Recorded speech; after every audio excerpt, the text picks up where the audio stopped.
जय श्री कृष्णा, राधे राधे। स्वागत है आपका हमारे चैनल भक्त चरितांक में।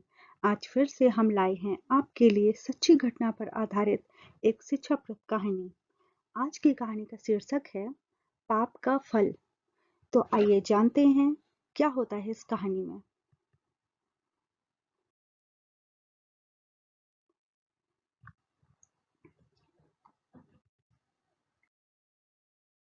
सन 1936 ईस्वी की बात है।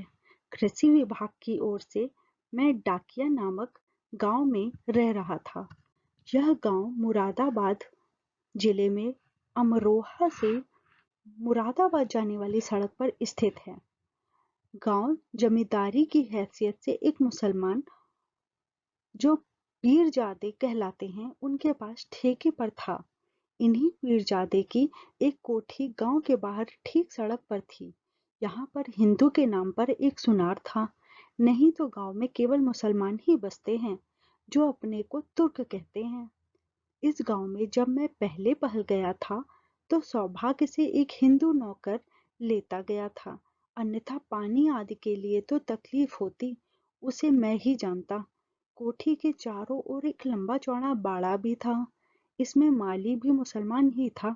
वहां अपना पूरा प्रबंध कर लेने पर मैंने अपनी पत्नी को भी बुला लिया। इस गांव के मुसलमान अपने को बहुत हेकड़ समझते थे। ऐसी स्थिति में विशेषकर जबकि हिंदू मुस्लिम प्रश्न जोरों पर था, स्त्री बच्चों के साथ इस मुसलमान प्रधान गांव में रहना कुछ अर्थ रखता था। इस समस्या को हल करने का मेरे पास एक ही तरीका था और वह यह कि मैंने अपने मातहतों में एक मातहत ऐसा रख लिया जो स्वयं हेकड़ था। वह रामपुर का पठान था। अपने ऐसे वैसे मौके के लिए उसका रखना मैंने अच्छा समझा। मैंने उसे रहने के लिए बाहर की एक कोठरी दे दी। उसने मुझे आश्वासन दिया कि जब तक रामपुर के पठानों की एक हड्डी भी बची रहेगी तब तक आपके ऊपर किसी तरह की आंच नहीं आ सकेगी। और हुआ भी वैसा ही। वह मेरे काम के लिए अपने सुख तथा अपनी मर्यादा की भी परवाह नहीं करता था। मैं यदि उससे आधी रात में भी कहता कि खां साहब आपको अमुक गांव जाना है और वहां से अमुक दवा या अमुक चीज लानी है, बस वह तुरंत तैयार हो जाता था। बहुत आज्ञाकारी था वह। कुछ दिनों के बाद मेरी पत्नी ने एक पुत्र रत्न प्रसव किया। यह बच्चा अत्यंत सुंदर था। उसकी सुंदरता की प्रशंसा मैं नहीं कर सकता। मैं दौरे से आता और उसे अपने नौकर की गोद में खेलता हुआ देखता तो तुरंत पुकार उठता कौशल। वह मुझे देखते ही किलकारी मारकर हंसने लगता। यह बच्चा मुझे कितना प्रिय था, कैसे बताऊं, मैं नहीं बता सकता। उसकी सलोनी सूरत आज भी मेरी आंखों के सामने है। यह घटना मैंने अपने उसी कौशल प्यारे की स्मृति में लिखी जा रही है। अब वह इस नश्वर जगत में नहीं है। परमात्मा उसकी आत्मा को शांति दे। एक दिन की बात है। मेरा दुर्भाग्य प्रबल था। मेरे एक मुसलमान मित्र आए। वे मेरे यहाँ पहले पहल आए थे, इसलिए उनकी अच्छी मेहमानदारी के लिए मैंने कुछ रुपए खान साहब को दिए कि और ताकीद कर दी कि इनके लिए आप जो कुछ अच्छे से अच्छा खाना तैयार कर सके कर दीजिए। उनसे झटपट तैयारी कर डाली। मैंने देखा एक मुर्गे का एक चूजा भी ले आए थे वो। उस समय मुझे बहुत क्रोध आया, परंतु मैं कुछ बोल ना सका। मेहमानदारी के ख्याल से मैंने चुप रहना ही अच्छा समझा।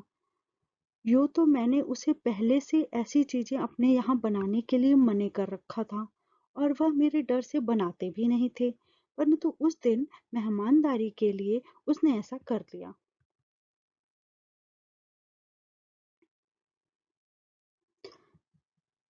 मैं खड़ा खड़ा देख रहा था। उसने निर्दोष मुर्गे के बच्चे पर अपनी तेज छुरी फेर दी। उसकी गर्दन एक ओर गिरी और धड़ दूसरी ओर। फड़फड़ाने लगा और कुछ देर तक फड़फड़ाता ही रहा। इस करुण दृश्य मुझसे देखा नहीं गया। मैं वहां से हट गया। कुछ समय बाद मैं यह बात भूल गया। एक मास भी बीता नहीं होगा कि सहसा मेरा कौशल बीमार पड़ गया। हंसते खेलते बालक की अवस्था से हम लोग बहुत घबरा गए थे।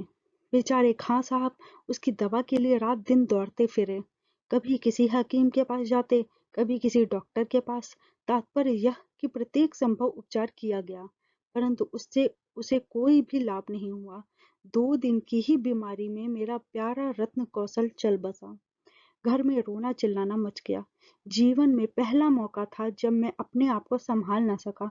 फूट फूट कर रो पड़ा। बच्चे की तरह खूब रोया। रोते चिल्लाते हिचकी बंध गई। कौशल की माता का क्या कहना। वह अपने पुत्र के वियोग में अत्यंत आकुल रहती थी। विवश होकर उनके कहने के अनुसार मैं उन्हें उनके घर पहुंचा आया। एक दिन की बात है, रात के 3 या 4 बजे होंगे। मैं सो रहा था। स्वप्न में जैसे मुझसे कोई कह रहा था, उस दिन यदि तूने मुर्गे के बच्चे की जान बचा ली होती तो तेरा प्यारा बच्चा कौशल नहीं मरता। अचकचा कर मैं जाग गया। उस समय मुर्गे के बच्चे का फड़फड़ाता हुआ धड़ मेरी आंखों के सामने दिखाई दिया। मैं जिधर भी दृष्टि घुमाता, वहीं मुर्गे का बेगुनाह बच्चा फड़फड़ाता हुआ दिखता। उसी समय कौशल को अपनी गोद में छीने जाने की बात भी याद करता। यह था मेरे पाप का फल। उपर्युक्त घटना को पढ़कर जगत भले ही कहे कि मेरा हृदय निर्बल है या था, परंतु मैं यह मानने के लिए कभी तैयार नहीं हूं कि किसी चोर को अपने अपराध की सजा भी नहीं भोगनी पड़े, जब तक कि उसे कोई पुराना पुण्यकर्म हल्का न कर दे। इस घटना के बाद मैंने शपथ कर ली कि अब अपने द्वारा ऐसा पाप कभी नहीं होने दूंगा और परमपिता परमात्मा से प्रार्थना करता हूँ कि मेरे जीवन में ऐसा पाप बनने का अवसर भी कभी ना आने दे प्रभु। तो ये थी आज की शिक्षाप्रद कहानी। आप लोग हमें कमेंट करके बताइएगा कि आपको ये कहानी कैसी लगी और आपको इस कहानी से क्या सीख मिलती है। और ऐसी ही शिक्षाप्रद कहानियों को सुनने के लिए आप हमारे चैनल को सब्सक्राइब कर सकते हैं और वीडियो अच्छा लगा हो तो उसको लाइक कर सकते हैं और हमारे नोटिफिकेशंस को, नई कहानियों को पाने के लिए आप बेल आइकन को जरूर प्रेस कीजिएगा। राधे राधे।